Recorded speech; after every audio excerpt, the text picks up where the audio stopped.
नमस्कार, मी अथर्व गोसावी. स्वागत आहे सर्वांचं आजच्या एक आपल्या नवीन व्हिडिओमध्ये, नवीन लाईव्ह सेशनमध्ये. आपला 14वा लाईव्ह सेशन आहे म्युच्युअल फंड्स. आणि आजच्या संपूर्ण सेशनमध्ये मी तुम्हाला एक specific category of mutual fund आणि सोबतच त्या कॅटेगरीमधले बेस्ट म्युच्युअल फंड कशा प्रकारे फाइंड आउट करायचे हे तुमच्या समोर प्रॅक्टिकल करून दाखवणार आहे. बट त्याआधी मला हे सांगा की आपला सॅटर्डेचा सेशन किती लोकांनी अटेंड केलेला होता? शनिवारचा सेशन किती लोकांनी अटेंड केलेला होता, ज्यामध्ये मी तुम्हाला शिकवलेलं होतं की कशा प्रकारे तुम्ही टॉपचे लार्ज कॅप म्युच्युअल फंड शोधू शकता? किती लोकांनी सेशन अटेंड केलेलं आहे मला सांगा. त्यात मी तुम्हाला एक टॉपचा म्युच्युअल फंड कोणता सांगितलेला तेही सांगा, काही फिल्ट्रेशन पद्धतीच्या आधारे. लक्षात घ्या, आपण इथे फक्त रिटर्न्सच्या आधारावरती म्युच्युअल फंड फाइंड आउट नाही करत. आपण इथे रिस्क रेशो, रिवॉर्ड रेशोच्या आधारावरती म्युच्युअल फंड फाइंड आउट करतो. आणि जी लोक आपले डेलीचे सेशन्स अटेंड करतात त्यांना माहिती आहे की इथे जे मी आज शिकवणार आहे त्यातल्या छोट्या छोट्या गोष्टी मी आतापर्यंत प्रत्येक सेशन्समध्ये सांगत आलेलो आहोत. जसं की रिस्क अँड रिवॉर्ड रेशो म्हणजे काय, किंवा एज वाईज अनालिसिस म्हणजे काय, म्युच्युअल फंड कसे शोधायचे. सो तुम्ही ते डेली सेशन अटेंड करत असाल लाईव्ह रात्री 8 वाजता आपले फ्रीमध्ये, तर तुम्हाला सर्व माहिती फ्रीमध्ये मिळत असते. सो आता मी तुम्हाला घेऊन जातो आहे पहिलं म्हणजे टॉपचे मिड कॅप म्युच्युअल फंड शोधण्यासाठी. सर्वात पहिलं म्हणजे समजून घेऊया मिड कॅप म्युच्युअल फंड म्हणजे नेमकं काय. So mid cap mutual funds म्हणजे एक्झॅक्टली काय असतं, की शेअर मार्केटमध्ये एक साधारणतः 101 नंबर पासून ते 250 नंबर पर्यंतच्या ज्या कंपन्या असतात, म्हणजे टोटल 150 कंपन्या ज्या असतात त्या मार्केटमध्ये मिड कॅप कंपन्या म्हणून ओळखल्या जातात. ह्याचा इंडेक्स असतो mid cap index. Okay, mid cap म्हणजे काय, की ज्या कंपन्या एका मीडियम लेवलवरती सध्या मार्केटमध्ये आहेत, ज्या भविष्यामध्ये मोठ्या होऊ शकतात, लार्ज कॅप होऊ शकतात, खूप चांगले रिटर्न्स देऊ शकतात. आणि सध्या त्यांची परिस्थिती ती एकदम मीडियम लेवलवरती आहे, म्हणजे खूप जास्त मोठी पण नाही, खूप जास्त कमी पण नाही, अशा प्रकारची कंपनी आहे. बट त्यामध्ये पोटेन्शियल खूप जास्त आहे असा त्याचा अर्थ होतो. सो जर तुम्हाला लॉंग टर्म मध्ये इन्व्हेस्टमेंट करायची असेल, तर तुमचा व्ह्यू 10 ते 15 वर्षाचा असेल, तर मिड कॅप म्युच्युअल फंड्स किंवा स्मॉल कॅप म्युच्युअल फंड्स तुमच्या पोर्टफोलिओमध्ये असलेच पाहिजे, जेणेकरून तुम्हाला एक्स्ट्रा रिटर्न्स मिळू शकतात. ठीक आहे. आणि आपण जे ह्याच्या आधीच्या सेशनमध्ये शिकलेलो होतो, जसं की काही इम्पॉर्टंट फॅक्टर्स तुम्हाला शिकवलेले होते. किती लोकांना हे रेशो आठवतात मला जरा सांगा. म्हणून मी नेहमी सांगतो की आपले लाईव्ह सेशन मिस नका करू. फ्रीमध्ये असतात, ते मिस नका करू. ठीक आहे. फ्रीमध्ये आहे म्हणजे त्याची काही व्हॅल्यू नाही असा अर्थ होत नाही. ठीक आहे. मी हे लाईव्ह सेशन पेड सुद्धा घेऊ शकलो असतो, बट आपल्याला ते नाही घ्यायचंय. फ्रीमध्ये तुम्हाला शिकायला भेटते. नक्की अटेंड करत चला. इथे बघा, ह्याच्यातले काही रेशोज मी तुम्हाला शिकवलेले होते, प्लस ह्याच्यापेक्षा अधिक रेशो मी तुम्हाला शिकवलेले होते ह्याच्या आधीच्या सेशनमध्ये गेल्या आठवड्यामध्ये. सो त्याच रेशोच्या आधारावरती आपण इथे 4 म्युच्युअल फंड फाइंड आउट केले आहेत मिड कॅप कॅटेगरीमधले. आणि ते 4 म्युच्युअल फंडमध्ये आपण आता टॉपचा म्युच्युअल फंड शोधणार आहोत. प्रत्येक रेशो एनालिसिस करून कोणत्या ठिकाणी कोणता रेशो बेटर फिट होतो आहे याच्या आधारावरती. ठीक आहे. सो आता सगळ्यात पहिलं मी एटी मनी या वेबसाईटवरती जातो. या वेबसाईटबद्दल मी तुम्हाला आधी बऱ्याचदा सांगितलेलं आहे आणि इथे mid cap mutual funds open करतो. बट त्याआधी मला कमेंट बॉक्समध्ये एक गोष्ट सांगा, की तुमच्यापैकी अशी किती लोकं आहेत ज्यांची आपल्याकडे मिड कॅप म्युच्युअल फंड्समध्ये ऑलरेडी इन्व्हेस्टमेंट आहे? तुमच्यापैकी अशी किती लोकं आहेत ज्यांची आपल्याकडे मिड कॅप म्युच्युअल फंड्समध्ये ऑलरेडी इन्व्हेस्टमेंट आहे? मला नक्की सांगा. ठीक आहे. तुमची इन्व्हेस्टमेंट नसेल तर तुम्ही आपल्या अंडर सुद्धा जे आहे ते म्युच्युअल फंड इन्व्हेस्टमेंटला जे आहे ते नक्की सुरुवात करू शकता. कारण की आपल्या अंडर तुम्ही ते म्युच्युअल फंड इन्व्हेस्टमेंट करत असाल तर तुम्हाला हे सर्व सेशन जे घेतो हे तुम्हाला नॉलेज तर भेटतंच, सोबतच आमच्याकडून तुम्हाला अदर बेनिफिट्स तो दिले जातात. ठीक आहे. सो आता आपण सुरुवात करूया टॉपचे मिड कॅप म्युच्युअल फंड शोधायला. ओके, इथे आता बघा, इथे जे काही टॉपचे 4-5 मिड कॅप म्युच्युअल फंड आलेले आहेत त्या कॅटेगरी वाईज, ते मी इथे कम्पेअर करतोय.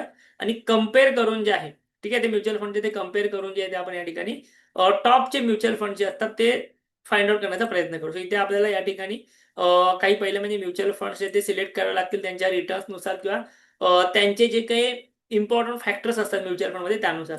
ओके, सो आता इथे या ठिकाणी मला एक म्युच्युअल फंड ॲड करावं लागेल, टाटा म्युच्युअल फंड. ठीक आहे. आणि मी कम्पेअर करतो. कम्पेअर केल्यानंतर टॉपच्या एक 4 म्युच्युअल फंड्समध्ये, मिड कॅप म्युच्युअल फंडमध्ये कोणता बेस्ट आहे हे मला फाइंड आउट करायचं आहे. ठीक आहे. तर जेव्हा तुम्ही इथे येता ना, तेव्हा तुम्हाला बऱ्याचशा गोष्टी दिल्या जातात. तुमच्यापैकी किती लोकांना माहिती आहे स्टँडर्ड डेव्हिएशन म्हणजे काय? शार्प म्हणजे काय? बीटा म्हणजे काय? सॉर्टिनो म्हणजे काय? अल्फा म्हणजे काय? किती लोकांना माहिती आहे इथे जेवढे आहेत तेवढे? किती लोकांना माहिती आहे? बघ, लक्षात घ्या, जर तुम्ही आपल्या अंडर इन्व्हेस्टेड असाल, म्युच्युअल फंडमध्ये तुमची इन्व्हेस्टमेंट जर आपल्या अंडर असेल, आमच्याकडे असेल, म्हणजे आमच्या थ्रू असेल, तर तुम्हाला या सगळ्या गोष्टी ऑलरेडी आपण नॉलेज दिलं जातं, कारण की जी पण लोक आपल्या अंडर इन्व्हेस्टमेंट करतात त्यांना हे नॉलेज आहे ते असणं फार जास्त गरजेचं आहे. सो आपण हे नॉलेज तुम्हाला फ्रीमध्ये दिलं जातं. मला माहिती नाही की तुम्ही कोणत्या दुसऱ्या डिस्ट्रीब्युटरकडे इन्व्हेस्टमेंट करता किंवा डायरेक्टली इन्व्हेस्टमेंट करता, तुम्हाला तिथे हे नॉलेज भेटतं की नाही मला माहिती नाही. बट आपल्याकडे जर तुम्ही इन्व्हेस्टमेंट करत असाल तर हे नॉलेज तुम्हाला जे आहे ते अशा प्रकारच्या सेशन मार्फत दिलं जातं. तुम्हाला जर आपल्या अंडर इन्व्हेस्टमेंटला सुरुवात करायची असेल तर गुगल फॉर्मची लिंक मी तुम्हाला कमेंट बॉक्समध्ये टाकलेली आहे, चॅट बॉक्समध्ये टाकलेली आहे. तो गुगल फॉर्म नक्की भरा. तुमचा आमच्या अंडर आमची टीम तुम्हाला कॉल करेल, अकाउंट ओपनिंगची प्रोसेस सांगेल आणि आपल्या अंडर इन्व्हेस्टमेंट जर्नीला नक्की सुरुवात करेल. सो आता हे रेशो तर तुम्हाला माहिती नसतील, तर याचा अर्थ तुम्ही आपला फ्रायडेचा सेशन अटेंड केलेला नाही. ज्यांनी ज्यांनी फ्रायडेचा सेशन अटेंड केला त्यांना हे सर्व रेशो तोंडपाठ असतील. जर माहिती नाही त्याला तर तुम्ही सेशन अटेंड केलेला नाही. ठीक आहे. सो या रेशोच्या आधारावरती आपण टॉपचे म्युच्युअल फंड फाइंड आउट करूया, जेणेकरून तुम्हाला हे रेशोज नव्याने पुन्हा एकदा समजतील सुद्धा. ओके, रेडी आहेत सर्वजण? सो इथे बघा, मी हे चारही म्युच्युअल फंड इथे एक्सेल मध्ये टाकलेले आहेत आणि त्याच्या आधारावरती जे आहे ते आपण आता काही टॉपचे म्युच्युअल फंड जे आहेत ते फाइंड आउट करण्याचा शोधण्याचा जो आहे ते इथे नक्कीच प्रयत्न करूया. ठीक आहे. सगळ्यात पहिला म्युच्युअल फंड आहे तो म्हणजे HDFC mid cap mutual fund. लक्षात घ्या, हे मी एक एवढे फॅक्टर्स घेतलेले, ह्याच्यामध्ये जो बेटर असेल त्याला मी येल्लो मार्क करेन. म्हणजे समजा ह्याच्यामध्ये हा बेटर असेल, येल्लो मार्क करेन, असेल त्याला जास्त पॉईंट असतील तो विनर असेल. ओके, सो ही आपली प्रोसेस आहे म्युच्युअल फंड फिल्टर करण्यासाठी, फिल्ट्रेशन टेक्निक आहे. सो इथे बघा, पहिला आहे HDFC mid cap mutual fund. HDFC mid cap mutual फंडचं एज किती आहे? 18 वर्ष. ओके, 18 वर्ष. आणि याचा EVM आहे जवळपास 1 लाख करोडच्या आसपास, म्हणजे 1 लाख करोड रुपये ह्या म्युच्युअल फंडकडे सध्या आहे. सो आपण एक काम करूया, इथे पहिलं म्हणजे HDFC मिड कॅप म्युच्युअल फंडचं हे ओपन करूया. इथे तुम्हाला काय दिसतंय? रिटर्न 6 इन्सेप्ट, म्हणजे ह्याचा अर्थ काय की जवळपास 16.5% CAGR रिटर्न्स याने हा म्युच्युअल फंड सुरुवात झाल्यापासून दिलेले आहेत. तुम्ही इमॅजिन करू शकता की 16.5% रिटर्न्स ही किती मोठी अमाऊंट आहे. जर तुम्हाला एखादा म्युच्युअल फंड साधारणतः त्याच्या 18 वर्षाच्या एजमध्ये 16.5% रिटर्न्स डिलिव्हर करतोय, कंटिन्युअसली CAGR रिटर्न्स आहे ते. इथे बघा, 5 वर्षाचे तुम्हाला 20% दिसत आहेत, बट 16.5% रिटर्न तुम्हाला जर कन्सिस्टंटली 18 वर्ष भेटत आहे, CAGR रिटर्न्स भेटतात, ही अमाऊंट किती मोठी होते तुम्ही अंदाज लावू शकता का? कोणी मला सांगू शकतं की 16.5% जर तुम्हाला रिटर्न्स भेटत असतील एखाद्या म्युच्युअल फंड मध्ये, एखाद्या तुमच्या कोणत्याही इन्व्हेस्टमेंटमध्ये, म्युच्युअल फंड सोडून द्या, कोणत्याही इन्व्हेस्टमेंटमध्ये तुम्हाला जर एवढे रिटर्न्स भेटत असतील तर तुमची अमाऊंट किती मोठ्या प्रमाणामध्ये ग्रो होऊ शकते, मला कोणी सांगू शकतं का? तोपर्यंत मी तुम्हाला कॅल्क्युलेटरवरती घेऊन जातो SIPच्या, आणि तुम्हाला इथे दाखवण्याचा प्रयत्न करतो की ही जी अमाऊंट आहे ही खरंच किती मोठी असते ती. ठीक आहे. सो एकच मिनिट, मला फक्त इथे लॉग इन करू दे, जेणेकरून मी तुम्हाला इथे ओपन करून दाखवेन. ओके, ठीक आहे. इथे आता आपलं लॉग इन झालेलं आहे ऑलरेडी. त्या ठिकाणी मी आलेलं आहे SIP कॅल्क्युलेटरवरती.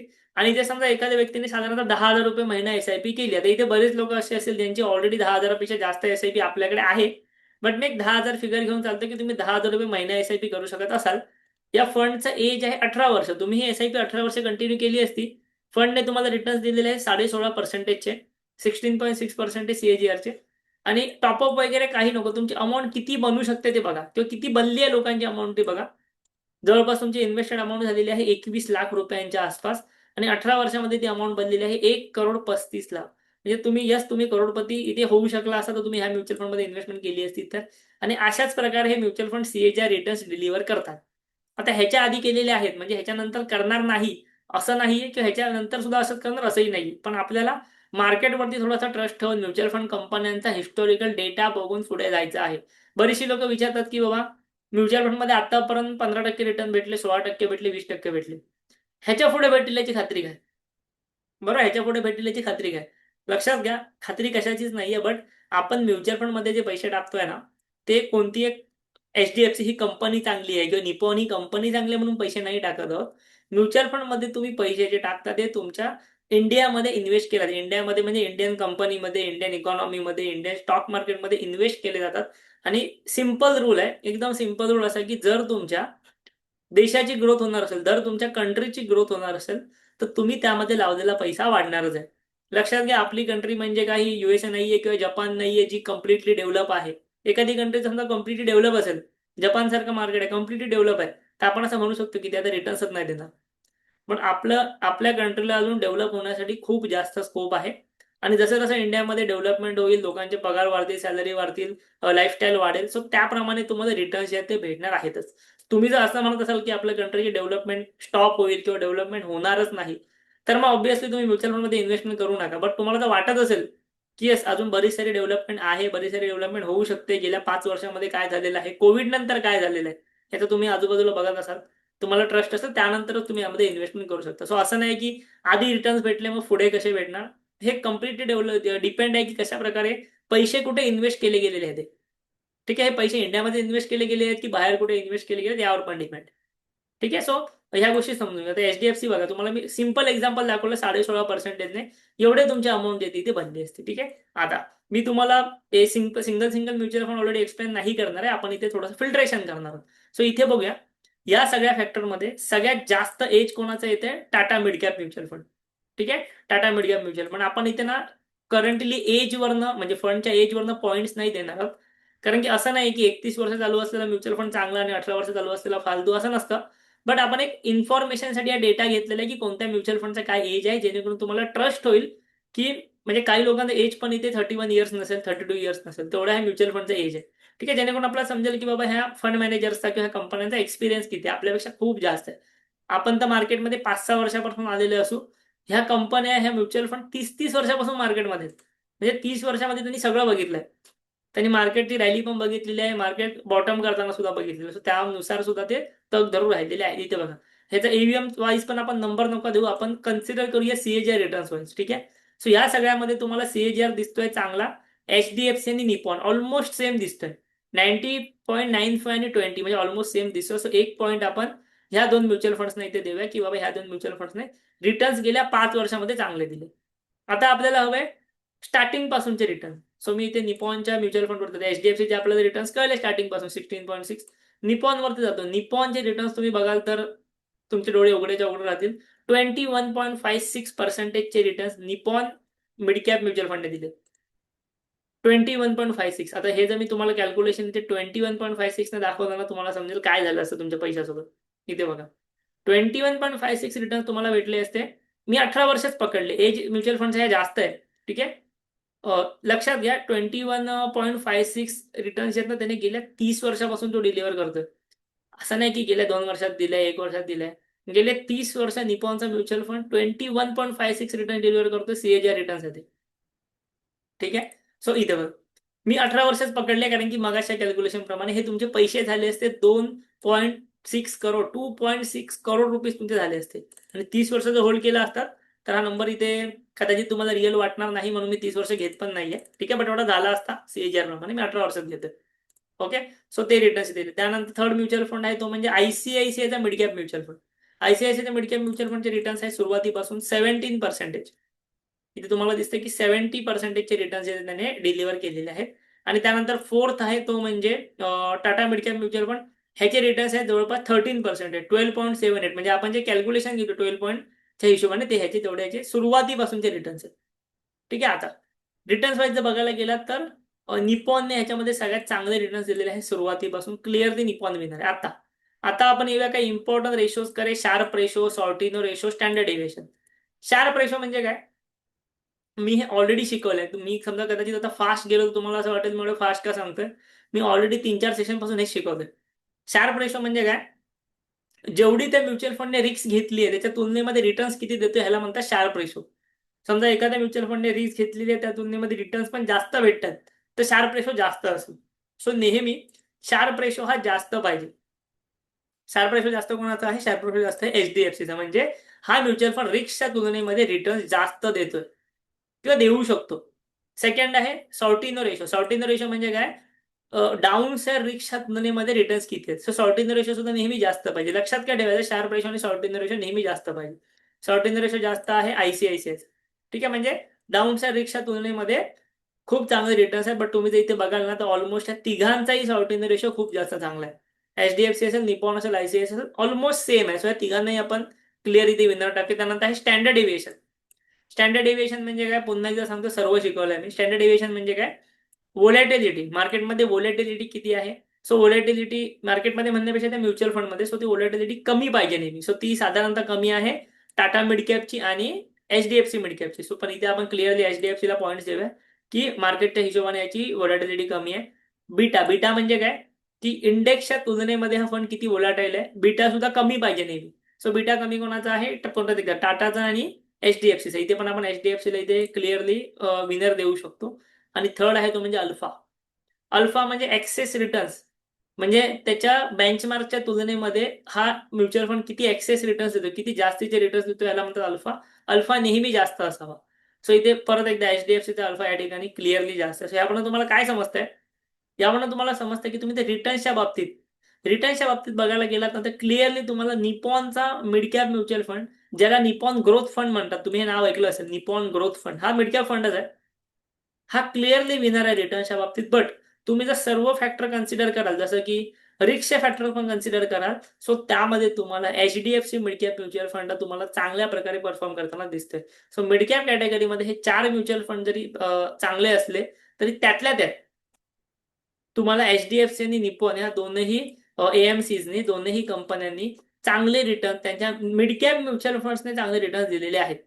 ते हे आपण ह्या अनुषंगाने कॅल्क्युलेट करू शकतो. हे आपण या सिच्युएशन नुसार, ह्या डेटानुसार आपण कॅल्क्युलेशन करू शकतो. सो असं नाही की आपल्याला कोणता ॲडवायझर सांगतोय की हा मिड कॅप म्युच्युअल फंड चांगला आहे. बट तो का चांगला आहे हे तुम्हाला माहिती असलं पाहिजे. तुम्ही दुसरीकडे कुठे इन्व्हेस्टेड असाल, तुम्ही चेक करू शकता. मी तुम्हाला लिस्ट बऱ्याचदा दिलेली आहे. तुम्ही चेक करू शकता तुमच्याकडे कोणता मिड कॅप फंड आहे, मग तो का घेतलेला आहे, मग त्याच्याऐवजी हे का नाही घेतलेले आहेत. ह्या सर्व गोष्टी असं आपण तुम्हाला क्लिअरली सांगतो, क्लिअरली अनालिसिस करतो आणि त्यानंतर तुमच्यावरती कशामध्ये इन्व्हेस्ट करायचं. ठीक आहे. सो म्हणून तुम्हाला सांगतो, तुम्हाला जर आपल्या अंडर म्युच्युअल फंडमध्ये इन्व्हेस्टमेंट करायची असेल, तर मी तुम्हाला व्हिडिओच्या चॅट बॉक्समध्ये गुगल फॉर्म दिलाय, तो गुगल फॉर्म भरा. आमची टीम तुम्हाला कॉल करेल. आपल्या अकाउंट ओपनिंगची लिंक तुम्हाला पाठवेल. आपण स्वतः AMFI registered mutual fund distributor आहोत. आपल्याकडे तुम्ही आपल्या थ्रू इन्व्हेस्टमेंट करू शकता. आपल्याकडे म्हणण्यापेक्षा आपल्या थ्रू म्युच्युअल फंडमध्ये तुम्ही इन्व्हेस्टमेंट करू शकता. त्यामध्ये तुम्हाला बेनिफिट भेटतील, की आमच्याकडून तुम्हाला एक डेडिकेटेड रिलेशनशिप मॅनेजर भेटतो, ज्याला तुम्ही कधीही कॉल, मेसेज, व्हॉट्सअप करू शकता. सेकंड थिंग, आपलं जे ॲप आहे, त्या ॲपवरतीच आपण तुम्हाला चॅट करण्याचा ऑप्शन देतो. म्हणजे ॲपवरती तुम्ही चॅट करू शकता 24/7. तुम्ही कधीही मेसेज टाकू शकता. जेव्हा टीम अवेलेबल असेल तेव्हा तुम्ही त्या ठिकाणी रिप्लाय दिला जाईल. तुमच्या क्वेरी सॉल्व्ह करून दिल्या जातील. तुम्हाला SIP करायची असेल, लमसम करायचं असेल, मॅन्डेट करायचं असेल, सर्व गोष्टींमध्ये हेल्प जी आहे ती केली जाते. ठीक आहे. सो तुम्ही गुगल फॉर्म भरा. गुगल फॉर्म भरल्यानंतर आमची टीम कॉल करेल, तुम्हाला ॲप्लिकेशनची लिंक पाठवेल. तुम्ही त्यावरून अकाउंट ओपन करू शकता. ठीक आहे. लिंक तुम्हाला जी आहे ती चॅटबॉक्समध्ये दिलेली आहे. ॲपवरती रिप्लाय भेटत नसेल तर परत एकदा मेसेज करा तुम्ही. कदाचित मेसेज जास्त आले तर कदाचित रिप्लाय जाऊ शकतो. तुमच्याकडे RMचा नंबर, त्याला डायरेक्टली सुद्धा व्हॉट्सअप करू शकता. तुम्हाला डेडिकेटेड रिलेशनशिप मॅनेजर, त्याला डायरेक्टली सुद्धा तुम्ही व्हॉट्सअप करू शकता. Mutual fund related. Okay. Mutual fund related ही गोष्ट लक्षात ठेवा.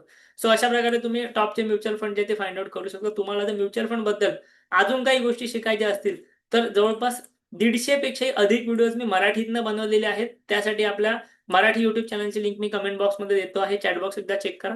म्युच्युअल फंड मराठी YouTube चॅनलची लिंक मी ऑलरेडी त्या ठिकाणी टाकलेली आहे. ठीक आहे. आणि अजून एक इम्पॉर्टंट गोष्ट, हा व्हिडिओ तुम्हाला आवडला असेल नक्की लाईक करा, कमेंट करा आणि आपल्या चॅनलला जरूर सबस्क्राईब